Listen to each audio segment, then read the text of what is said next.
à tous, bienvenue, c'est 9h50 le matin, Bretagne. Merci d'être là, fidèle au poste pour cette petite heure en direct. Alors, notre invité fil rouge ce matin, c'est Jean-Yves Lafeste, l'humoriste doudingue préféré des Français, né en Bretagne, à Pontivy. Il s'est rendu célèbre sur Europe 1 et Canal+, où il a présenté pendant des années, vous le savez bien sûr, ses impostures téléphoniques, ses canulars, ses micro-trottoirs. Eh bien, il est là avec nous ce matin. Son actualité, c'est la sortie d'un DVD, d'une boîte à gages et d'un one-man show au théâtre. Ça peut plus durer, c'est vrai ça. Puis je reviens de la Syrie aussi, il faut le dire. Bon, on en reparlera tout à l'heure. Cette émission ne manquera pas d'épices, ça tombe bien. Nous nous pencherons justement sur la culture du safran en Bretagne, en compagnie de Sylvie Denis, qui sera tout à l'heure en direct avec nous depuis Saint-Juvat dans les Côtes-d'Armor. On la retrouve quand même tout de suite pour un petit avant-goût. Bonjour Sylvie, alors c'est la pleine saison pour la récolte du safran. Bonjour Laurence, oui c'est la pleine récolte et ce matin on va parler fleurs, couleurs, culture locale. Pas de celle-ci, coquelicot, pas mal, mais non, celle qui nous intéresse c'est celle-ci. C'est le Crocus sativus, vous le voyez le petit pistil là? C'est cette petite chose qu'Isabelle Caillé vient chercher pendant une période très courte. On vous raconte tout à l'heure, c'est beau. À tout à l'heure, merci Sylvie. Nous vous proposerons également une très belle rencontre ce matin sur la piste aux étoiles avec le directeur du cirque Pinder, Frédéric Edelstein. Le cirque, il est tombé dedans quand il était tout petit. Il est devenu dompteur de lions à 14 ans. Aujourd'hui, c'est avec des lions blancs qu'il travaille. Un numéro à voir à Rennes jusqu'au 15 octobre. Nous aurons des places à vous faire gagner tout à l'heure. Il faut rester avec nous. Le ticket culturel du jour sera quant à lui consacré à l'association Très Tôt Théâtre, c'est pas facile à dire, basée à Quimper, qui met chaque année la création jeune public à l'honneur dans une vingtaine de communes du Finistère. Amélie Dupérat, programmatrice de cette scène conventionnée, nous présentera les temps forts et la découverte de quelques pépites en danse, théâtre et musique. Comment ça s'appelle ? Ça s'appelle Très Tôt Théâtre, Jean-Yves. Non, le truc que tu as du mal à dire, là, le... Très Tôt Théâtre, j'y arrive à le dire. Sans oublier en fin d'émission le débriefing de la truculente Catherine Bossard qui nous rejoindra. Voilà pour le menu de ce vendredi 13, vous l'avez compris. Jean-Yves Lafeste va nous porter chance ce matin. Bonjour Jean-Yves. Bonjour. Merci d'avoir accepté notre invitation. Merci de m'avoir invité. Vous êtes le maître. Risque que vous courez. Moi je le sais, vous êtes le maître incontesté de la déconne, mais pas que. Et justement, on avait envie d'en savoir un peu plus sur vous. Alors, je vous propose de tirer un premier petit papier qui devrait nous apprendre quelques petites choses à votre égard. 13. Un vendredi 13, vous vous rendez compte ? Ouais, tirage. On a bien choisi notre jour, hein. Ouais, alors le problème, c'est que j'ai mis les lunettes, on me dit, est-ce que tu as... Ah oui, bras cassé. Qu'est-ce que ça évoque pour vous, ça, bras cassé ? Ben, en fait, bras cassé, c'est le... Ça me va bien.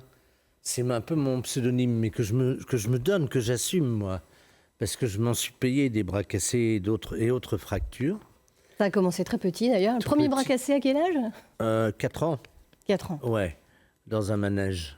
Je voulais attraper la queue du Mickey, j'ai basculé et puis je suis tombé. À l'époque, c'était des doubles plateaux et la mécanique, la machinerie était visible et je suis tombé dedans. Donc voilà, quoi, j'ai disparu happé par la machine. Et voilà, tout petit. Et à l'époque, ils nous mettaient un bout de bois comme ça pendant 6 mois. Voilà. C'était le début d'une longue série. On voit d'ailleurs une image là, de vous, petit, avec votre bras cassé. Ouais, exact, c'est ça, voilà. Un très beau tableau de Bernard Sagnier. D'ailleurs, vous ne vous êtes pas arrêté là. Il n'y a pas que le bras que vous vous êtes cassé, il y a aussi la jambe, dernièrement à la gare de Rennes, en mai dernier. Ouais, dans la gare de Rennes, j'étais en fait, j'étais à la bourre, quoi. Puis je suis parti en surf, la tête en avant, et j'ai dévalé comme ça, ma jambe, elle a tapé. J'allais à Brest, j'allais voir le zoo Vipar de Brest. Vous connaissez le ZOB de Brest. Pardon. Non, heureusement, pardon. Vous avez la... pas. Non, je vous crois pas. Vous avez la tête dure, heureusement, en bon breton. Donc ça va, vous survivez à chaque fois à toutes vos fractures et vos cassures. Vous voulez bien tirer un deuxième petit papier après votre verre d'eau ? Allez-y. On va voir la suite de l'histoire. Finalement, cette cascade. Bah oui, cette passion pour l'adrénaline, quand même. Ouais, depuis c'est quelque chose chez vous, ça. Hein, ben, j'aime ça. En fait, j'aime les cascades, mais le problème, c'est que c'est la prise de risque que j'aime. Je connais rien à l'art de la cascade, en fait. J'ai toujours fait mes cascades dans les films et autres, et ça, à chaque fois, j'ai fini aux urgences, pratiquement. Mais l'idée, c'est d'aller, c'est vrai, voler. C'est de voler, quand même, au départ, dans une cascade, et d'atterrir, de savoir se réceptionner ou pas. Peu importe d'ailleurs, c'est un peu le côté jacasse. Ouais. Et ce que j'aime par-dessus tout, maintenant je le fais moins quand même, enfin un tout petit peu encore, mais bon moins, c'est de surfer des toits. Ça, j'adorais ça depuis que je suis tout petit. C'est-à-dire que on prend le toit en zinc, en tôle, en machin, et on le surfe et il faut atterrir au bon endroit. Bon, alors si vous aimez vivre dangereusement, restez avec nous en ce vendredi 13, on a toutes les chances de s'en sortir. Mais là, j'ai remarqué qu'il y a des trucs qui m'intéressent. Là-haut, là, dans vos coursives, là. Je vous laisse explorer. Ouais, je veux bien. Ouais. On va maintenant retrouver Sylvie Denis, si vous voulez bien, vous restez avec nous. Elle est en direct de Saint-Juvat, dans les Côtes-d'Armor, en compagnie d'une femme qui n'a pas intérêt, elle, à être cascadeuse ni à avoir le bras cassé, car elle fait tout à la main. Bonjour Sylvie. Vous êtes en bonne compagnie. C'est exactement ça. Bonjour Laurence. Ah non, alors Isabelle, non seulement elle ne peut pas avoir les bras cassés, mais il faut presque qu'elle s'en fasse greffer quelques-uns pour pratiquer la culture de cette petite fleur. C'est le Crocus sativus. Laurence, j'ai une petite question. Elle est peut-être un peu difficile, mais quand même. À votre avis, combien de fleurs faut-il pour produire 1 gramme de safran? Oh là là, beaucoup à mon avis. Mais alors je ne saurais donner un nombre. Allez, 4000, je sais Allez. pas. Combien? Bon, alors à 4000, je pense qu'il faudrait qu'elle se fasse greffer 12 bras, mais déjà 180 fleurs. 180 fleurs pour 1 gramme. Vous voyez ce que c'est 1 gramme? C'est quand même très léger, c'est ce qu'il faut. Donc c'est effectivement un travail, alors on va pas dire difficile, Isabelle, bonjour. Bonjour Sylvie. Parce que c'est un travail passion, oui, dans lequel vous vous êtes jeté à corps perdu il y a à peu près 7 ans. C'est votre 7e récolte. Hein. C'est la 7e récolte, donc ce qui permet d'avoir un petit peu de recul sur cette culture qui demande beaucoup de temps, beaucoup de minutie et, vous l'avez dit, beaucoup de passion. Passion et patience. Voilà, alors ce qui est génial, c'est que c'est une culture où effectivement rien ne peut se faire à la machine, tout se fait à la main, de la plantation à la récolte. De la plantation à la récolte, sans oublier les phases tout à fait déterminantes d'entretien des planches de culture. Parce qu'on Ce que vous appelez les planches de culture, c'est là où nous sommes. c'est cet espace qui se décrit comme une safranière. Safranière, c'est également le nom de mon activité quand elle est exercée au féminin. Alors, montrez, le geste, c'est quoi? Parce que là, les fleurs... Alors, ce qu'il faut raconter, c'est que c'est une fleur qui, comme le raisin, se cultive à cette période de l'année et qui est très sujet au climat. Oui. C'est évidemment une culture 100% naturelle. Ouais. C'est évident. Et c'est une floraison d'automne. Donc c'est un crocus particulier, vous l'avez dit, Crocus sativus, qui a la particularité de fleurir à l'automne. Il faut qu'il fasse froid la nuit précédente et qu'il fasse chaud dans la journée. Voilà. Et alors là, en ce moment, qu'est-ce qui se passe? C'est juste l'été, alors que ce n'était pas prévu comme ça. C'était encore, vous disiez, il y a 2 jours, même hier, une marée mauve. Hein. Marée mauve, et en fait c'est très fonction, comme c'est une culture naturelle, c'est très fonction des cycles lunaires. D'accord. On était en pleine lune aux alentours du 4-5 octobre, Ouais. et jusqu'au 4-5 octobre, ça a été la marée mauve à raison de 10 000 fleurs par jour, tous les jours, et toutes les opérations se font dans la journée, c'est-à-dire la récolte, la cueillette de chaque fleur, l'émondage, c'est-à-dire la section C'est ça là. minutieuse. L'émondage, est-ce qu'on le voit là? L'émondage, c'est le principe de ressortir Chaque petit pistil, Et ça chaque pèse petit quoi? pistil. Chaque pistil pèse quoi? 0,0,0. D'où les 180 fleurs pour faire 1 gramme. hein. Un gramme d'épices. Un gramme d'épices. Donc, Voilà. le matin de bonne heure, Isabelle se lève avec les poules du coin, parce qu'on est en pleine campagne, hein, Absolument. on est dans la campagne côte-armoricaine et on fait ce geste, hein, c'est ça? Voilà. Je suis en train d'écraser Non. cette épice qui coûte quand même extrêmement cher. Une douce fortune. On dit que c'est une des épices les plus chères au monde, est-ce vrai?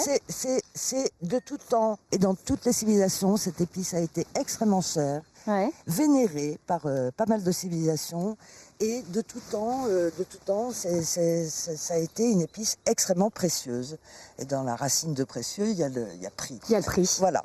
Mais le prix, il est fonction de ce travail phénoménal, c'est-à-dire de tout temps, il n'y a pas d'autre façon de produire du safran que de cueillir les fleurs, d'entretenir ces planches de culture le mieux possible, de cueillir les fleurs à la main, d'émonder chaque fleur et de déshydrater, tout ça en l'espace de 24 heures. Ah oui, ça va très très vite. hein. Ah oui. La culture se fait, vous me disiez, en l'espace de quoi? 4-5 semaines hein? La récolte, oui, ça la dure récolte. 4 à 5 semaines. Et cette année, ça a été très particulier parce qu'il y a 3 semaines d'avance.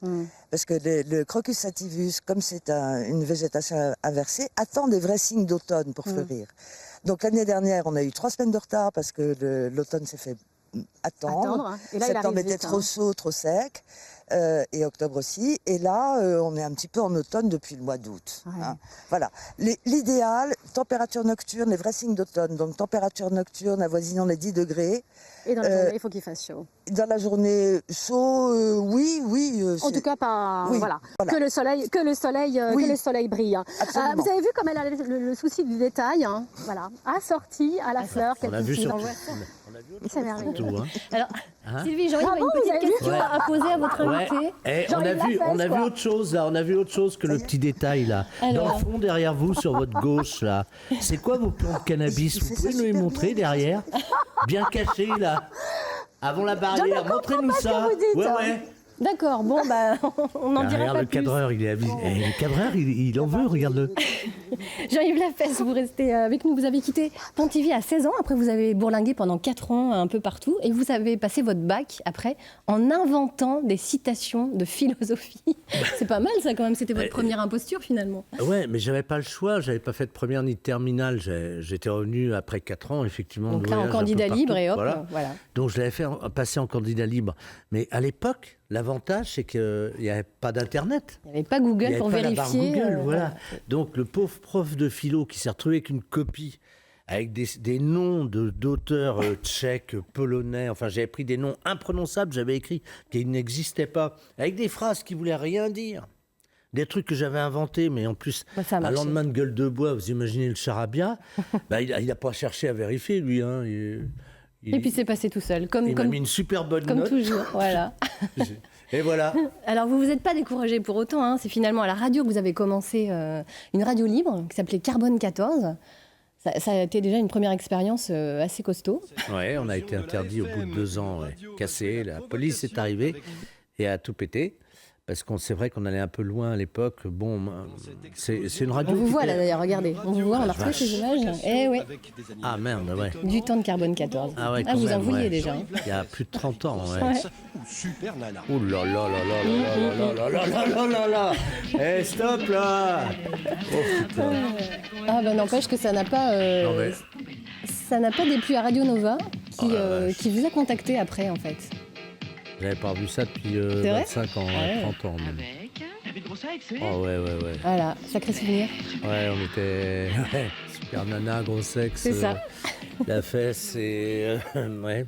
Ouais, c'était une époque libre. Voilà, on pouvait un peu faire ce qu'on voulait, dire ce qu'on voulait. Enfin, ça s'est quand même terminé avec les CRS. C'était donc pas bon. autorisé ce qu'on faisait. La preuve, c'est qu'on a été interdit assez vite, mais on a ouvert, je pense, certains canaux qui étaient un peu bouchés, obstrués. On a fait un peu les dentistes de la radio, quoi. Puis après, je suis parti sur Radio Nova et Europe 1, et là, par contre, après, ça a été les canulars téléphoniques. Ouais. Alors, on ne les compte plus. Hein. Un de ces premiers, là, pour dire à une dame qu'elle avait mauvaise haleine, ça c'était un grand moment. Il y en a eu plein d'autres avec Bocassa en 84, plein de choses. Vous êtes devenu célèbre aussi avec des gestes et avec une carotte à la main. Ça, c'était dans vos premières télés, hein, Radio Carotte. Vous alliez interviewer les gens dans la rue. On va regarder une petite séquence qui va vous rappeler des souvenirs et on en reparle juste après. Vous êtes sûr? Que Sophie était sortie avec Franck, il y a Jules qui est arrivé. Et à ce moment-là, Charlotte lui a dit, Jean-Pierre, mais qu'est-ce que tu fous? Pourquoi t'es sorti avec Franck? Marie-Estelle est arrivée. Tu sais, Marie-Estelle, super, vachement bien habillée et tout. Tu peux mettre un slow? Oui, un slow pour danser, il n'y a que du rock. Tu veux bien? Avec la langue. Quoi? Qu'est-ce que c'est? Avec la langue, tu veux bien? Ah non. Oh, t'es bêcheuse, hein. Eh, fais gaffe, il veut t'emmener dans la chambre de ma mère. Radio Carotte. Alors, à l'époque, hein, vous aviez une carotte à la main. Ouais. Et puis après, ça a évolué en fait. La gestuelle a évolué. C'est venu d'où ce célèbre pourvu que ça dure avec les doigts comme ça? Ben, en fait, quand j'ai abandonné la carotte au bout d'1 an, je me suis dit que je n'allais pas me retrouver avec un poireau ou un chou-fleur, quoi. Donc il fallait que je trouve autre chose et donc débarrasser, arriver à l'essentiel. L'essentiel, c'est la main. J'ai essayé tous les doigts, vous voyez. C'est celui-ci qui a fait rire. Voilà. Celui-ci a fait rire. Les gens ont commencé à parler dans mon petit doigt. Et pendant pas moins de 12 ans, à peu près, 10 ans, dans la rue, les gens parlaient dans mon petit doigt. Et même quand je leur faisais signe que je ne les entendais pas, comme ça, ils s'approchaient du petit doigt pour parler. Ouais, c'est devenu votre signature un peu. Ouais, et j'ai trouvé ça très joli, très mignon, très drôle aussi. Et ça allait bien avec l'idée que je me faisais. En fait, pourvu que ça dure, ça ne peut pas durer. C'est un monde à part. C'est bien joli d'aller acheter sa baguette de pain, mais qu'est-ce qu'il y a dans notre tête quand on va acheter notre baguette de pain? De l'extérieur, on voit quelqu'un qui va acheter une baguette de pain qui revient avec sa baguette. Aucun intérêt. Mais qu'est-ce qui se passe dans notre tête? Et c'est ça qui m'intéressait, en fait, avec le petit doigt et mes questions à la con, quoi. Et pourvu que ça dure, ça venait d'où cette expression? Napoléon, la maman de Napoléon, pourvu que ça dure. Pourvu que ça dure. Ouais, que la mémoire de son fils perdure, c'est ça? Ouais, que c'est victoire et tout ça. Mais en fait, je ne le savais pas quand j'ai pris cette expression-là. C'est après que j'ai découvert.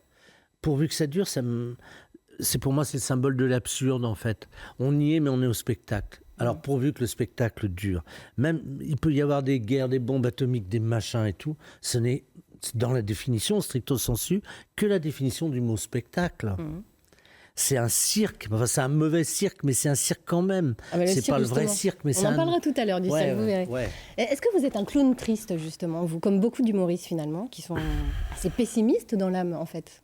Ah non, je suis pas pessimiste, non. Ah non, je suis pas pessimiste ni optimiste. Je suis lucide. J'essaie d'être lucide en sachant que le rire peut nous permettre de tout encaisser, en fait. Donc, on pense savoir on pense connaître les limites de l'absurde chez l'homme, qui vient du fait simplement qu'il mémorise rien. Le principe de l'humain, c'est qu'il mémorise rien. Il se fout de la gueule du poisson qui a soi-disant pas de mémoire, alors qu'il en a une. Mais par contre, il se rend pas compte que lui, il mémorise rien. Qui recommence à faire ses conneries, jour après jour et tout ça. Donc moi, j'assiste à ça et je me dis, il n'y a que le rire qui peut nous permettre de supporter ça. Le rire et puis les enfants. Ah, l'enfance, on l'évoquera bien sûr plus tard avec vous, parce que c'est très important. Vous pensez quoi de la nouvelle génération, justement, d'humoristes? Ces jeunes qui font de l'humour aujourd'hui, par rapport à vous? Il y a des mecs très drôles sur Internet. Il y a des youtubeurs qui sont vraiment très drôles. Le rire jaune et tout ça, c'est vraiment très drôle. Super, c'est des jeunes mecs et nanas qui sont doués, quoi. Principe de comédien, etc. Maintenant, bon, sur les comiques, les jeunes comiques et tout ça, aujourd'hui, il y en a plein qui sont... Il y en a plein, il y en a beaucoup. Il y a une fourmilière comique qui vient... Je ne connais pas tous leurs prénoms, parce que j'ai l'impression que beaucoup s'appellent par leur prénom. Mais ils sont doués. Il y en a... Maintenant, le problème, c'est que souvent, c'est communautaire. Quel que soit le... Et moi, ça m'emmerde le côté communautariste. Voilà. C'est la génération zapping. Est-ce qu'ils sont finalement moins... est-ce qu'ils se prennent moins le chou? Est-ce qu'ils se posent moins de questions, peut-être? Oui, parce que ça va tellement vite qu'ils n'ont pas le temps d'étudier vraiment en profondeur. Et puis surtout qu'ils ont hérité du virtuel très très jeune. Et donc forcément, ça les a moins touchés. Ils ont moins vécu les émotions que j'allais dire que nous. Oui, ben vas-y, dis-le, crache-le. Quoi. Ah, Madame Ledoux est arrivée. Voilà, oui. Il y a moins de place peut-être pour le doute dans cette génération. Vous, c'est quelque chose que vous chérissez, le doute? Pour moi, c'est mon moteur de vie, le doute. On peut me dire ce qu'on veut, je veux bien l'entendre, mais je veux bien l'entendre de l'autre manière, de l'autre côté aussi. C'est impossible de laisser quelqu'un exprimer un point de vue définitif, tranché. En plus, souvent héritier d'une pensée ou d'une forme d'assurance, si on n'a pas écouté l'autre version. Il y a les Iraniens, les grands penseurs iraniens, les vieux sages iraniens, je ne sais plus comment ils s'appelaient, mais ils disaient... quand on te force et te pousse à regarder d'un côté, regarde toujours de l'autre côté. C'est vrai. Ouais, et c'est vrai. Eh bien, vous restez avec nous. Puisque vous parliez justement du grand cirque qu'est le monde, je vous propose de rencontrer maintenant un homme facétieux, lui aussi à sa manière, parce qu'on ne peut pas se permettre d'avoir des doutes quand on rentre dans la fosse aux lions. À 14 ans, il a désobéi à ses parents. Il entre littéralement dans le monde du cirque et il ne l'a plus quitté. On accueille Frédéric Edelstein, le directeur du Cirque Pinder. Il n'est pas venu seul. L'albinos. Oh là là là là, un lion, mon Dieu. Un lion blanc. Alors c'est un mini-lion celui-là. Oui, c'est un mini-lion. Mais mes toutous font partie de moi. Ils sont tout le temps avec moi, que ce soit Banjo ou Scotty. Les animaux sont tellement dans ma vie au quotidien. Je les aime tellement que je ne peux pas... Je pars du principe qu'un toutou, il est malheureux quand il reste dans sa maison et qu'il attend son maître toute sa journée. Ouais. Donc, quel que soit l'endroit où je vais, que ce soit un plateau de télévision, une radio et même un restaurant, j'emmène mes toutous avec moi pour qu'ils soient avec moi et au moins ils sont contents. Voilà. Il a l'air bien, là. Oui, il est bien. Il est bien. C'est pas mal. Qu'est-ce qui vous a attiré, Frédéric, quand vous êtes entré dans Dans la fosse au lion à Écoutez, 14 ans. je crois que déjà, j'ai toujours eu cet amour des animaux depuis que je suis un enfant. Et que ce soit mes grands-parents qui avaient une ferme dans la Loire, du côté de Belmont-de-la-Loire, vous voyez, dans le 42, où je côtoyais tout petit les vaches, les chiens, les moutons, les chèvres, les poules, enfin les lapins avec mon grand-père. Quand j'ai eu la chance de grandir au cirque aussi en étant un enfant, j'étais fasciné et omnibulé par les dompteurs. Je trouvais que c'était incroyable d'arriver à obtenir une prouesse incroyable et de côtoyer ces animaux énormes que étaient les tigres à l'époque. Donc c'était même pas des lions, c'était surtout les tigres. Et je trouvais qu'en plus de ça, le dompteur, il avait ce panache avec le costume, avec les paillettes, avec les strass, qui me faisait rêver. Et je trouvais que c'était vraiment un exploit d'obtenir quelque chose de ces animaux qui sont super 1000 fois plus puissants qu'un être humain. J'ai eu la chance depuis tout petit de les côtoyer avec des grands noms de dresseurs dans le monde du cirque, que ce soit Wolfgang Goldsmeyer qui a monté un numéro avec 20 lions, que ce soit Dickie Chipperfield qui m'a tout donné qui est anglais, qui m'a tout donné comme si j'étais l'un de ses fils, et grâce à qui j'ai pu obtenir et acquérir toutes les techniques qui sont les meilleures au monde pour justement obtenir cette complicité, ce respect réciproque entre l'homme et l'animal. Et en 83, mon père rachète Pinder, j'ai 14 ans. Et on hérite de tous les numéros d'animaux. Donc le groupe d'éléphants, la cavalerie, les animaux exotiques avec les chameaux, les zèbres, les lamas, et le groupe de 7 tigres. Pour vous résumer rapidement, pour des raisons diverses, mon père se dispute en plein été, période de vacances scolaires, où j'étais en vacances avec ma sœur Sophie, que vous connaissez mieux avec La France a un incroyable talent, puisqu'elle en était jurée. On fait donc nos vacances au cirque. Le dompteur se dispute pour des raisons diverses avec mon père, et on se retrouve donc avec un groupe de 7 tigres et 100 dompteurs. Et ben voilà, je le regardais travailler tous les jours. Je regardais le spectacle tous les jours. Je connaissais exactement l'emplacement sur les tabourets de chaque tigre. Je connaissais le nom des tigres. Et j'ai décidé, alors, mon père retourne à Paris pour des raisons diverses, pour régler des problèmes administratifs de ce dompteur dont on se séparait. Et il vous a retrouvé... Non, mais je décide de faire monter la cage l'après-midi, de répéter 2 fois et de les présenter le soir. Et c'est comme ça, en cachette à 14 ans, que je suis rentré dans la cage, que ça a marché pendant une dizaine de jours, jusqu'à ce que mon père l'apprenne par un de ses copains, qui a la bonne idée de l'appeler « Ton fils est génial, il a des super costumes, mais qu'est-ce qu'il sait trop bien, mais quoi mon fils, qu'est-ce qu'il fait ?» dans la cage avec les tigres. C'était son destin. Mais je me suis fait incendier tous les noms par mon père, je pense. Vous étiez fait pour ça. Vous êtes né à Lyon, vous êtes du signe du lion. Qu'est-ce que vous voulez dire ? Et je suis né le 30 juillet, et je suis donc, mon signe zodiacal, c'est Lion aussi. C'est ça. Il y a beaucoup de choses. Et je suis né en 69. 69, c'est le département du Rhône, c'est Lyon. Incroyable. Il y avait beaucoup de choses qui n'étaient pas dessinées. Tout était écrit. Alors, la suite, on la connaît, une carrière de plus de 30 ans, toujours la même passion du cirque, chevillée au corps. Et là, vous avez une belle histoire à nous raconter avec les lions blancs, qui sont un peu le numéro phare. D'autant plus fier, surtout dans cette période un peu spéciale, où on entend un peu tout et n'importe quoi. Le cirque est un peu controversé. Voilà, il y a beaucoup de choses qui se disent. On a toujours aimé les animaux au cirque, et en particulier moi, j'en suis certainement le premier défenseur et le premier protecteur pour la cause animale. Je suis contre la brutalité, je suis contre la maltraitance. Si je pensais une seconde que j'avais un de mes lions ou une de mes lionnes, ou nos éléphants quand ils sont là, ou n'importe quel de nos animaux qui est au cirque, qui était malheureux avec nous, mais je ne ferais plus ce métier, ça ne correspondrait plus du tout à l'image que j'ai toujours eu envie d'offrir au public avec ces animaux que j'aime plus que tout. Alors justement, ces lions que vous avez Ils étaient sauvés... en Afrique du Sud, dans des fermes d'élevage qui, pour moi, sont beaucoup plus des propriétés de milliardaires que des fermes d'élevage. Et ils étaient destinés à se faire shooter pour 15 000 $, pratiquement à bout portant, dans des enclos comme je l'ai moi ici à la Prévalais à Rennes, où vous leur tirez dessus pour 15 000 $. Un lion, un tigre rapporte pas loin de 50 000 $ de sa naissance jusqu'à sa mort, entre les photos qui sont faites quand ils sont petits, les marches avec les lions, vous le shootez pour 15 000 $, après vous revendez la peau, vous vendez les os. Moi j'en ai fait 12 stars incroyables, qui sont extraordinaires, que je suis fier de pouvoir présenter au public, et surtout qui sont heureux avec moi. Donc j'invite le public à venir me voir travailler. Et ben voilà. Vous êtes à Rennes jusqu'à dimanche. Bien sûr. Et je dis la plus belle des preuves de cette complicité qu'on peut obtenir en tous les cas avec ces animaux, comme je vous le disais, super plus puissants que moi, c'est que je réalise une figure qui ne s'est pas créée depuis au moins 50 ans, que vous allez voir à l'image. Les lions viennent se coucher sur moi. S'il n'y a pas une vraie complicité, si l'animal a peur ou si vous êtes une brute avec lui, mais jamais il viendra. Et puis alors, je suis très heureux d'être sur le plateau avec Jean-Yves, parce que le hasard a fait, grâce à vous, qu'on se retrouve sur le plateau. Mais très très souvent, dans les reportages que j'ai eu la chance, que les médias me permettent auxquels j'ai participé, j'ai très souvent fini les interviews en disant pourvu que ça dure. Mais moi, je suis allé le voir dans les cirques. On se souvient plus exactement où on s'est rencontrés. Ouais. C'était en Bretagne. Oui, c'est sûr. Ça C'est pouvait sûr, être à c'est Pléneuf-Valandré, ça pouvait être, tu l'as dit, à Saint-Quay. à Ou à Crozon. À Crozon, Ouais. voilà, partout dans les endroits où on a tous les deux. Mais en tout cas, le cirque Pinder, j'ai des photos de mes filles avec des petits lionceaux de. Oui, ça devait être moi, déjà, je pense. Certainement. Mais je pense, mais t'avais pas la même tête. Ah bah oui, mais j'ai vieilli, et 30 ans. 30 ans. J'ai 30 ans. Non, j'ai pas 30 ans, j'en J'ai ai 48. vieilli. Regardez-le. Mais j'en ai hein. 48.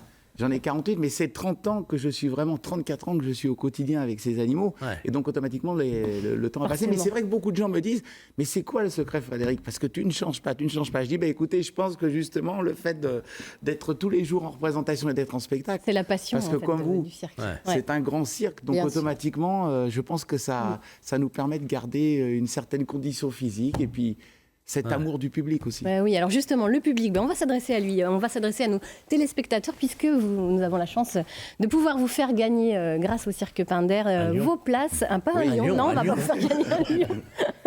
Vos places pour vendredi soir, 19h30, samedi 20h30 ou dimanche 10h30 à la Prévallée à Rennes. Pour cela, il suffit de nous envoyer un petit mail à l'adresse qui s'affiche sur votre écran.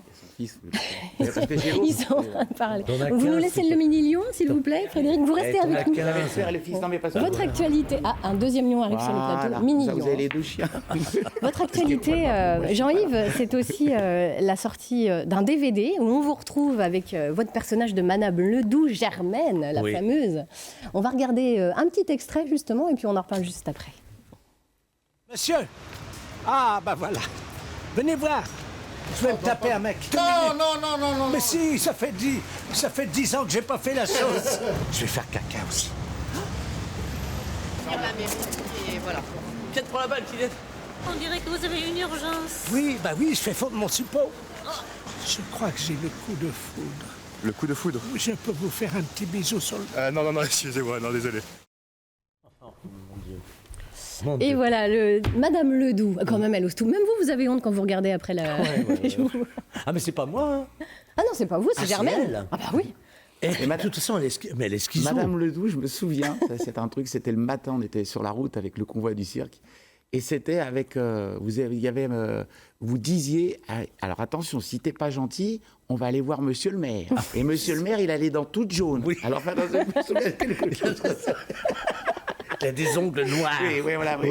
Il a des ongles noirs. Alors ce DVD, il est édité par Studio Canal. C'est quoi? C'est les meilleurs moments de Madame Ledoux? J'ai tourné ça au mois d'avril. Mhm. Ça a été à Paris et à Saint-Germain-en-Laye. Et je n'avais pas retourné comme ça dans la rue depuis 6 ans, je crois, à peu près. Ah ouais, quand même. Ça devait Ouais. vous manquer, ça? Ouais, j'aime bien.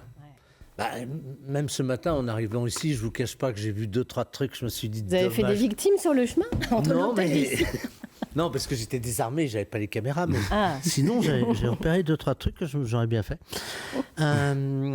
Oui, c'est du gâchis, quoi. Tous ces gags en puissance que je ne peux pas faire là, à Ah longueur ouais. de journée. Ouais, c'est tout le Mais temps. c'est extraordinaire. Ouais. Extraordinaire. En fait, pourquoi Madame Ledoux? Parce que c'est une dame qui est complètement allumée. Les gens lui font confiance. Et là, elle en profite, elle en abuse. Mais ça va loin, là. Ça va très, très, très loin, ce que j'ai fait. Il y a des choses que je... À un moment, je ne sais pas si on le voit sur la pochette, j'ai des... comment on appelle ça? Des pinces à linge là, en bois, là. Et je fais croire que je suis tombé du premier étage avec toutes mes pinces à linge, parce que je me fais sécher moi aussi avec tous mes habits. Et donc la dame me parle, elle me...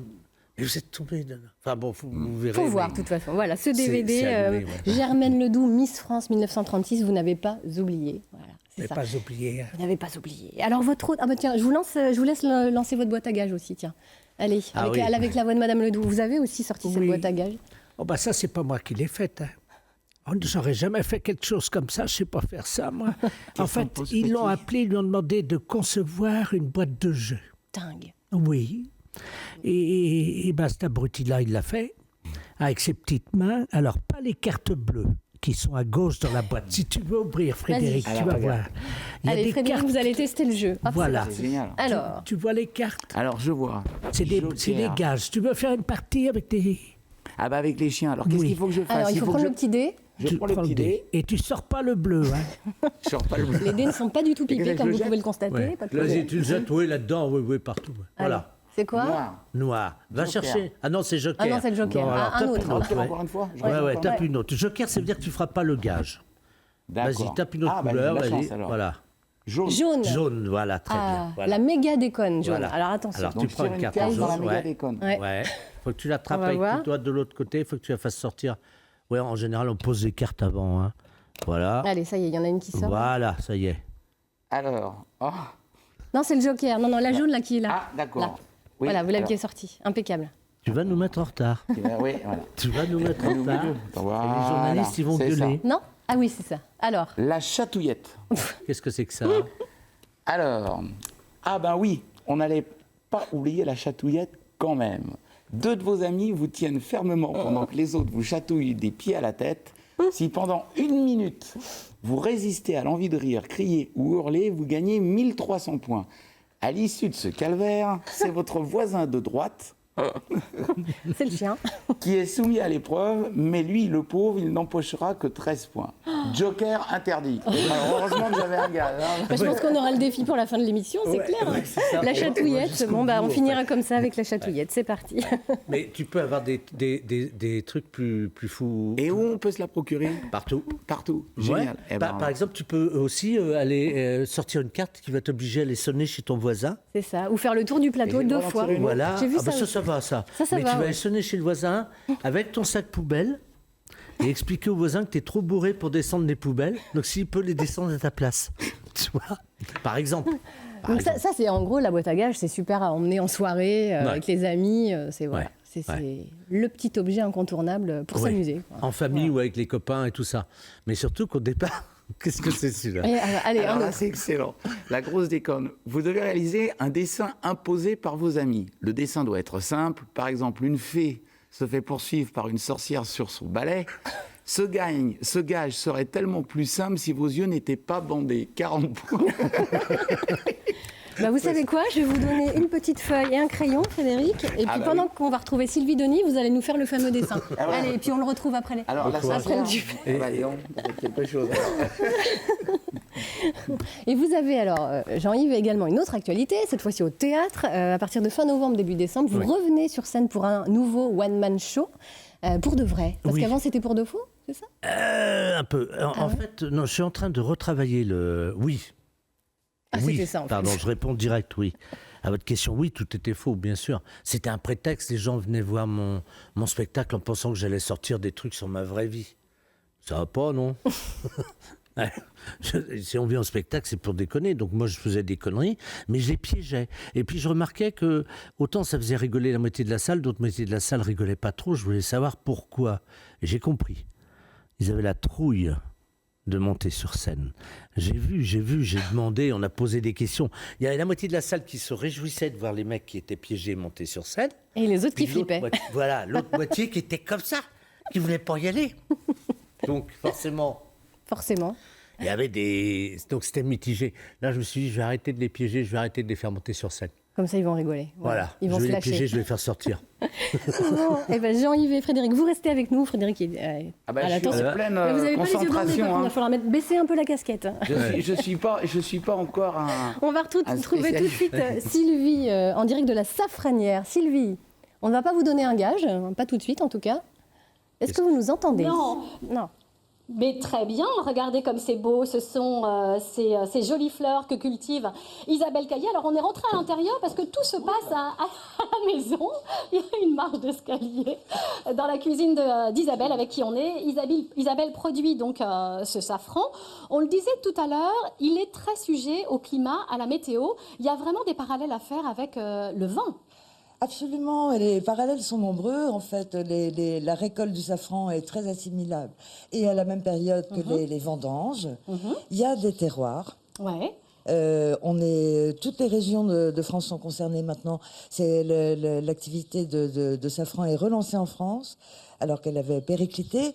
Et il y a surtout des millésimes. Et il y a des variations, comme c'est un produit absolument naturel, il y a des variations de terroir et d'année.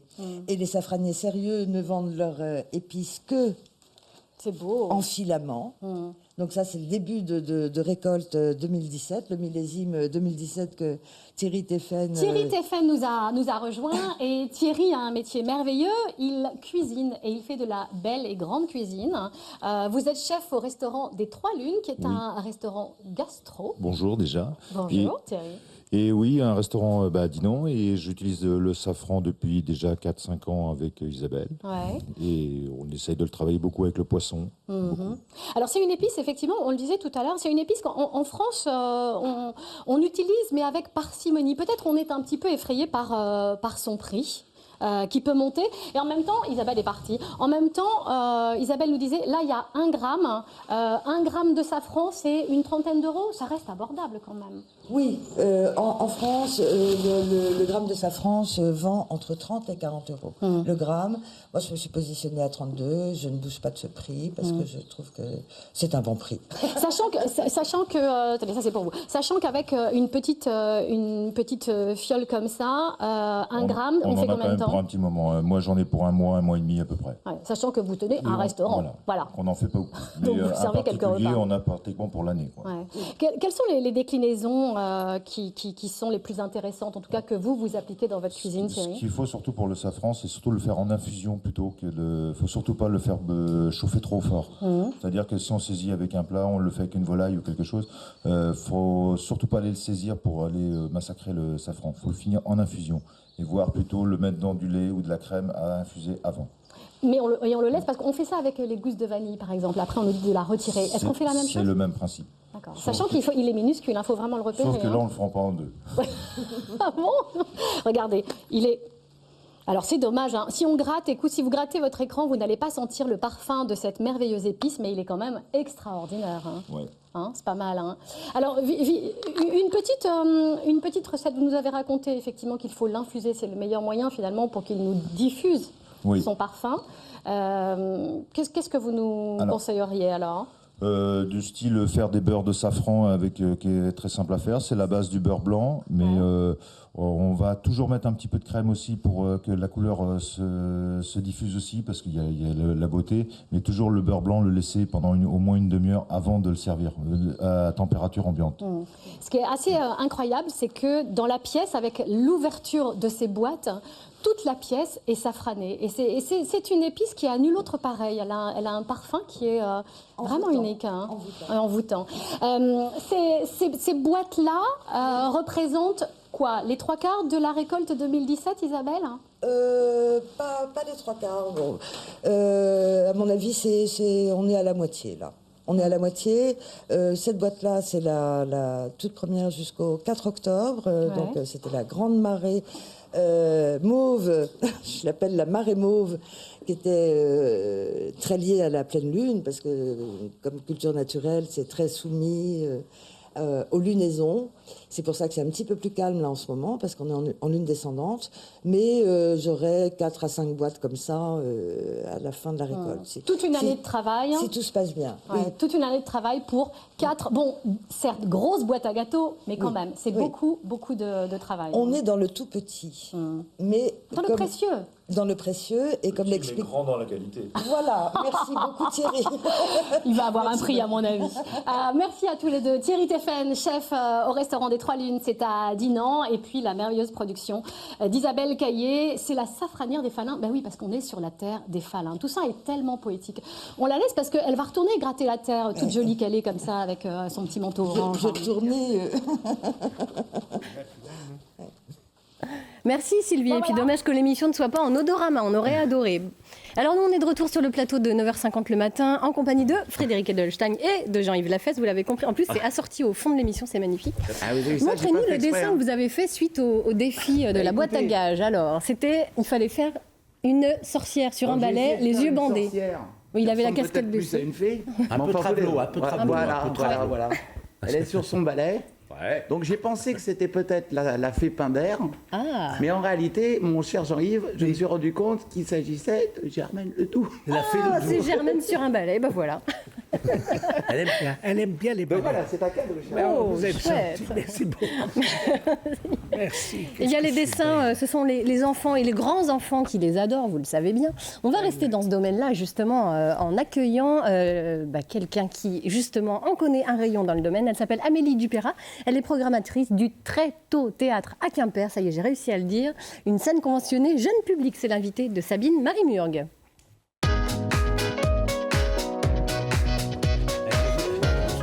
Bonjour Sabine. Bonjour Amélie. Bonjour. Il y a du monde sur le plateau. Il y a du monde, hein. Il y a de l'ambiance, je peux vous le dire. Il y a du monde. Ouais. À Quimper aussi, vous titillez pas mal les zygomatiques avec le festival Très Tôt Théâtre, enfin votre association. Et d'ailleurs, vous avez un slogan très fort sur votre site internet, des spectacles qui font grandir. Alors, c'est-à-dire ? Alors, des spectacles qui font grandir parce que c'est des spectacles qui s'adressent à tout le monde et à tout âge, on a besoin de grandir. Et Jean-Yves l'a dit un petit peu tout à l'heure quand il nous a parlé de ce que c'était que de se dire on a envie de voir ce qui se passe derrière la personne qui va à la boulangerie, ou bien de se dire que le doute, quelque part, ça fait avancer. Et voilà, qu'est-ce qu'il y a sous la casquette, quoi. Voilà, qu'est-ce qu'il y a sous la casquette. Et les spectacles, ça permet de partager ça. Qu'est-ce qu'il y a sous la casquette? Alors ça peut être à travers du rire ou des choses plus voilà, où on se titille un peu les méninges. Mais en tout cas, tout ça, ça fait grandir. Et c'est ça ce qu'on essaye d'organiser. Et c'est la mission de votre association, Scène Conventionnée, donc jeune public, unique en Bretagne. Et vous avez d'ailleurs plusieurs missions. Tout à fait. Alors, on a une programmation de spectacles à Quimper. Et puis, on est missionné sur le département du Finistère pour accompagner d'autres structures qui, dans le département, ont envie aussi de s'intéresser à la question du jeune public, ont envie aussi qu'un peu partout, que ce soit dans les grandes ou les petites communes, il puisse y avoir des spectacles de qualité qui s'adressent à toute la famille et aux enfants dès le plus jeune âge. Et on voit bien la diversité de vos spectacles à travers vos graphiques sur le site internet, toutes ces images. Qu'est-ce qui fait ça? Une graphiste, c'est ça qui Alors c'est illustre... Cathy Sagnier, qui est une super illustratrice qu'on aime beaucoup et qui nous accompagne depuis quelques années déjà. Et qui illustre tous les spectacles. Alors justement, donc vous avez des spectacles toute l'année et vous avez aussi des temps forts. Alors quels sont les temps forts? Alors une programmation à l'année, puis dans les temps forts, il y a le festival Théâtre à tout âge, qui est un des grands festivals jeunes publics en France, on peut le dire, je crois. Il y a également, au mois de mars, un temps fort dédié à la toute petite enfance. Pour les enfants qui ont entre 0 et 3 ans, il y a déjà des spectacles qui peuvent s'adresser à eux, alors sous des formes très différentes, que ce soit la musique, la danse ou déjà du théâtre.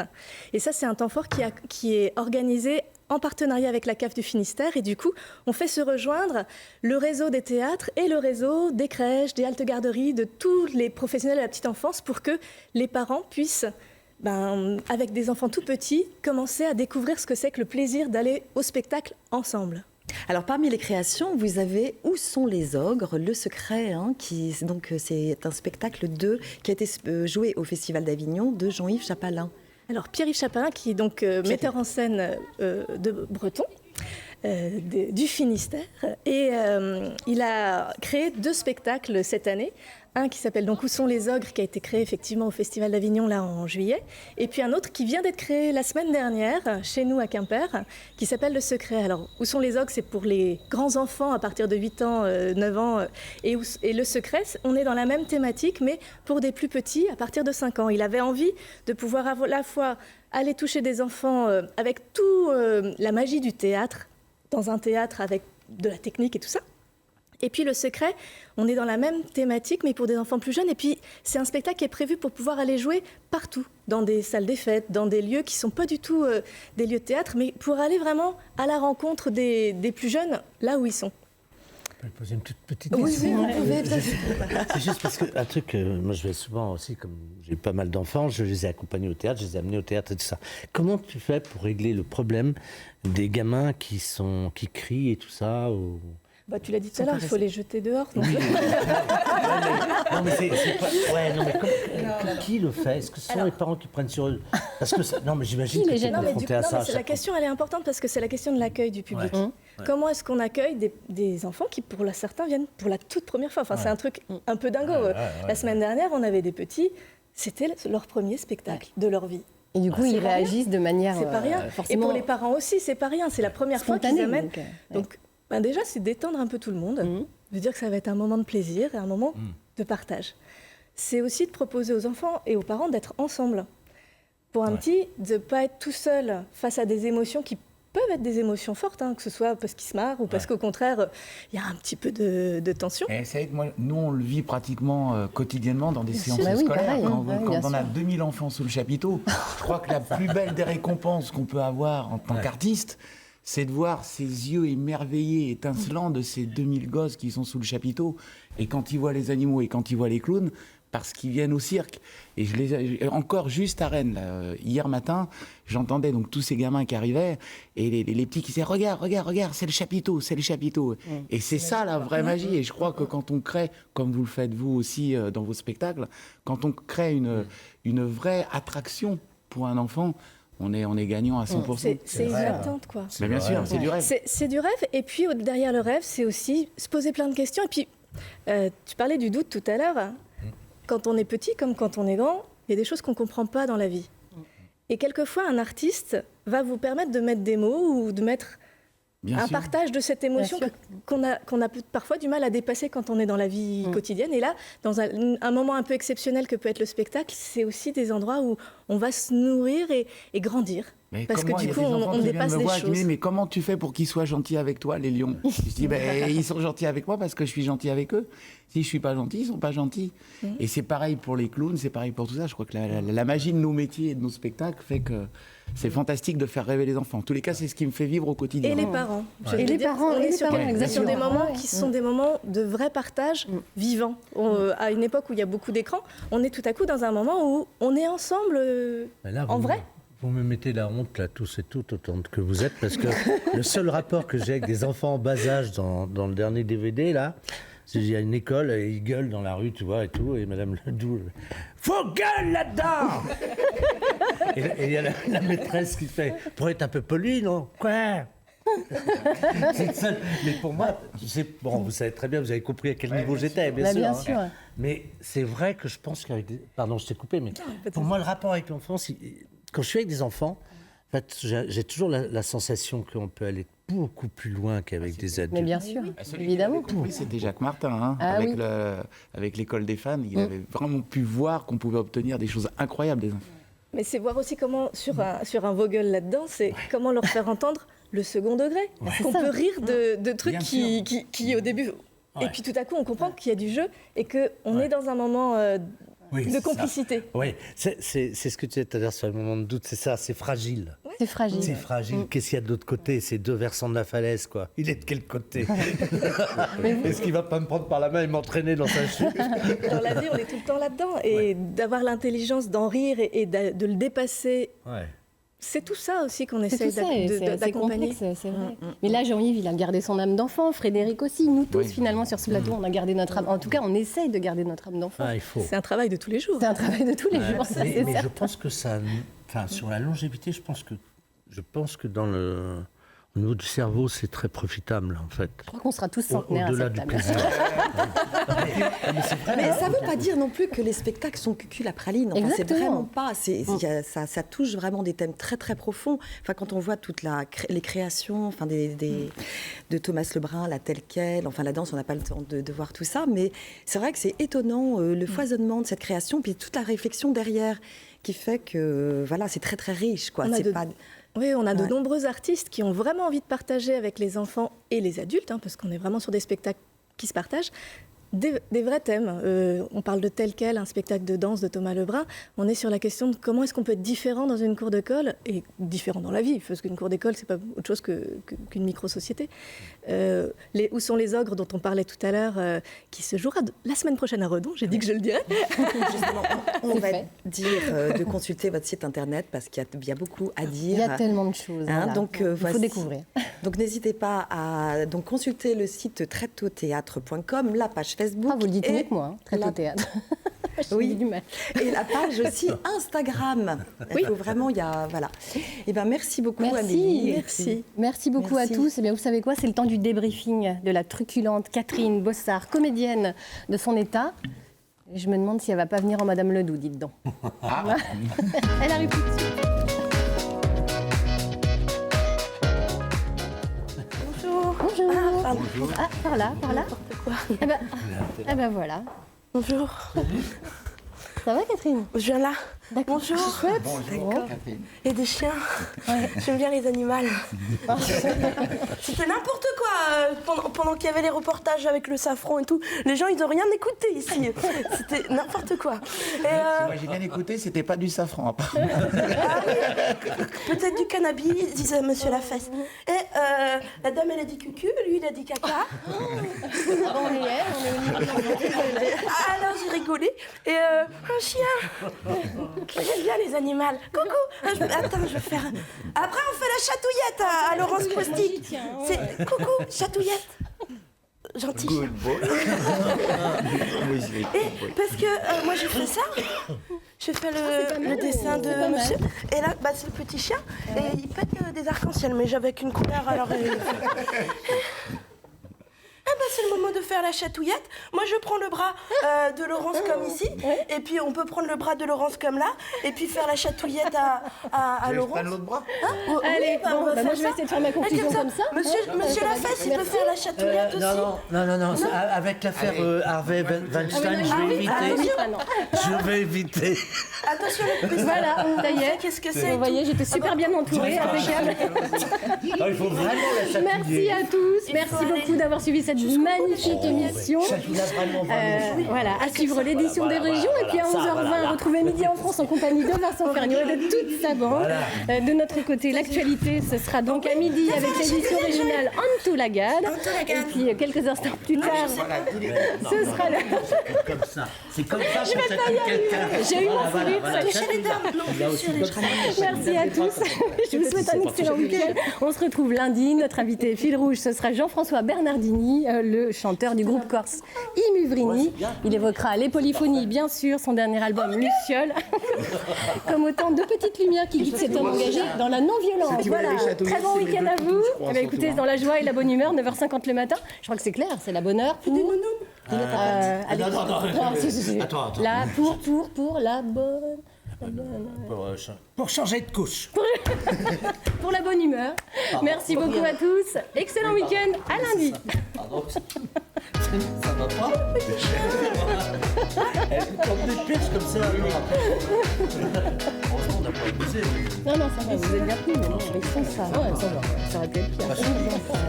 Et là, si je tire la clé, là. C'est dangereux, après je me dis c'est dangereux. C'est ça, ouais, ça veut un peu ça.